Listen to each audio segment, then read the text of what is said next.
పూజ videos కూడా అలాంటి comments వస్తాయి అనేసి నేను అసలు అలాంటి కామెంట్స్ పెట్టారంటే ఎంత బుద్ధి లేని వాళ్ళో అనేసి నేను అనుకుంటున్నాను. బుద్ధి లేకపోయినా సిగ్గు లేకపోయినా అలాంటి కామెంట్స్ అయితే పెడతారు. మీ ఇంట్లో ఆడవాళ్ళు ఉన్నారు కదా, మీ ఇంట్లో ఆడవాళ్ళు కనిపించట్లేదు. కామెంట్ పెట్టేటప్పుడు కామెంట్ పెట్టిన తర్వాత ఒకసారి చదివి చూడండి. చదివేటప్పుడు మీ ఇంట్లో ఆడవాళ్ళని కూడా గుర్తు. అలాంటి బుద్ధి లేని వాళ్ళ గురించి ఎంత తక్కువ మాట్లాడుకుంటే అంత మంచి. హలో అండి, ఈ రోజు ఫ్రైడే కదా, ఫ్రైడే పూజ వీడియో. ఇంకా 3 రోజులు హాస్పిటల్లో ఉండడం వల్ల ఇంకా వెనస్డే పూజ వీడియో పెట్టలేకపోయాను. మంగళవారం అయితే హాస్పిటల్కి వెళ్ళాము, ఇంకా గురువారం అయితే ఇంటికి అయితే వచ్చాను. ఇంటికి రాగానే ఇంకా అన్ని పనులు అయితే చేసుకున్నాను.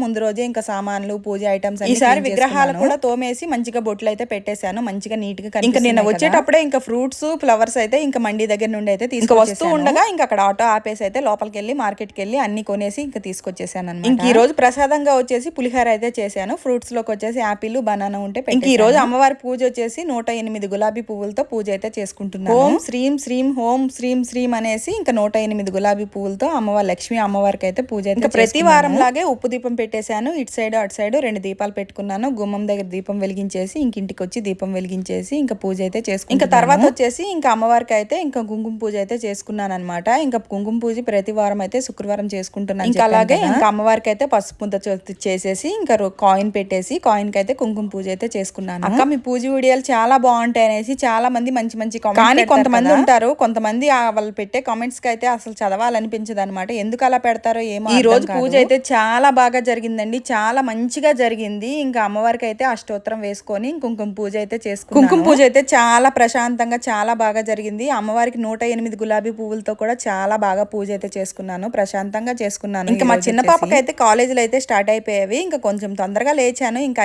తనైతే ఇంకా కొంచెం హెల్ప్ చేసింది వంట. ఇంకా ఆలు కర్రీ చేసింది అనమాట. నేను ఇంకా స్నానం చేసి వచ్చేసి పులిహోర చేసేసి పూజ అంతా సర్దుకున్నాను. తనకి లంచ్ బాక్స్ కట్టాలి కాబట్టి ఇంకా తను వెళ్ళిపోయిన తర్వాత ఇంకా పూజ కాడ అయితే కూర్చొని ప్రశాంతంగా పూజ అయితే చేసి పూజ అంతా అయిపోయింది. పూజ అయిపోయిన తర్వాత ఇంకా కొబ్బరికాయ కొట్టి హారతి అయితే దేవుడికి ఇచ్చేసిన తర్వాత కుంకుమ పూజ చేసుకున్నాను కదా, ఆ కుంకుమ బొట్టు అదేంటో అండి, గంధం పెట్టుకోపోతే అసలు పూజ చేసినట్టే అనిపించదు అనమాట. పైన ఇంకా నుదురు మీద అయితే కొంచెం గంధం పెట్టుకుంటేనే మంచిగా అనిపిస్తుంది. పూజ ఎలా ఉందో కామెంట్ చేయండి. నచ్చితే ఒక్క లైక్ చేసి షేర్ చేసి సబ్స్క్రైబ్ చేసుకోండి అబ్బా. ఓం శ్రీ మాత్రే నమః.